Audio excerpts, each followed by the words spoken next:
saya sebagai pemateri pertama dari MK dari psikologi, yaitu perbedaan individu.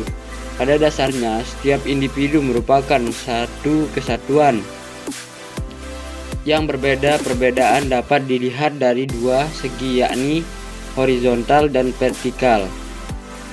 Perbedaan horizontal adalah mental seperti tingkat kesadaran, bakat, minat, ingatan, emosi, dan sebagainya.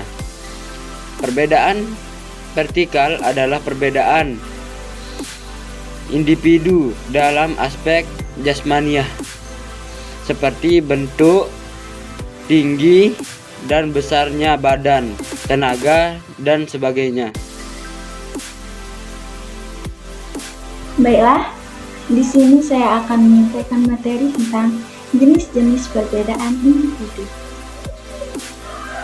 Perbedaan individu menyangkut dengan berbagai aspek yang aspek tersebut memiliki ciri-ciri masing-masing.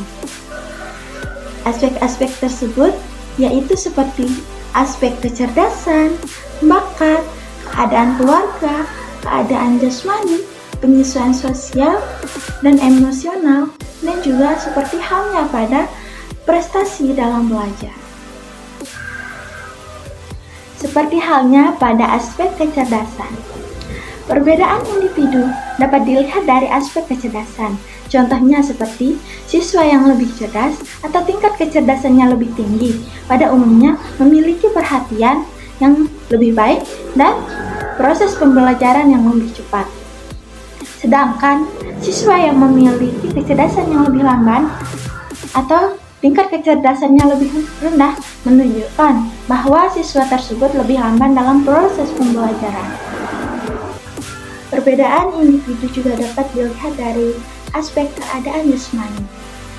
Contohnya seperti pada keadaan jenis badan. Ada yang tinggi, ada yang pendek, ada yang kurus, ada yang gemuk, dan juga ada yang hidungnya mancung, matanya sipit, kulitnya putih, dan juga masih banyak lagi.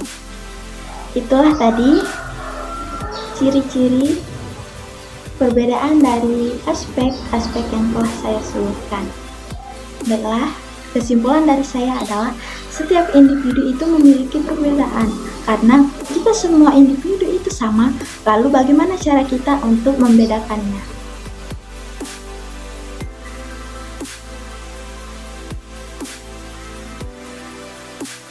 Pengaruh perbedaan faktor individu. Perbedaan-perbedaan ini memiliki beberapa faktor. Adapun faktor-faktornya yaitu sebagai berikut. Yang pertama, pengaruh faktor keturunan atau hereditas. Menurut para ahli biologi, bahwa terjadinya individu adalah akibat bertemunya sel jantan dan sel betina. Pada setiap spesies atau jenis makhluk, jumlah dan bentuk kromosomnya selalu sama, dan apabila spesiesnya berbeda, akan berbeda pula pada bentuk dan jumlah kromosomnya. Cara yang berbeda-beda inilah yang menyebabkan perbedaan. Kedua, pengaruh faktor lingkungan atau media. Lingkungan dalam arti luas meliputi lingkungan sifat statis dan lingkungan bersifat dinamis. Keadaan tempat dan alam banyak bersifat statis, sedangkan lingkungan sosial bersifat dinamis. Lingkungan statis membawa pengaruh perbedaan pada lingkungan tersebut. Demikian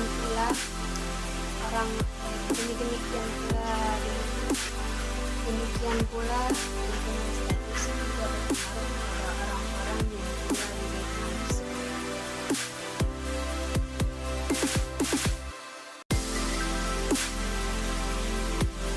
Perbedaan karakteristik antar individu. Yang pertama, kemampuan atau intelijensi. Uji perbedaan individu memungkinkan perhatian publik pada pengukuran kemampuan seorang. Yang kedua, cognitive style. Teori yang berhubungan erat pada permasalahan dalam keserasian untuk belajar adalah tipe kognitif. Yang tiga adalah gaya belajar. Strategi belajar sebagai tambahan terhadap perbedaan di dalam karakteristik global yang mempengaruhi pelajaran. Yang keempat adalah memoriability, perbedaan kesanggupan seorang individu dalam mengingat suatu informasi yang telah didapatkan itu sangatlah berbeda-beda.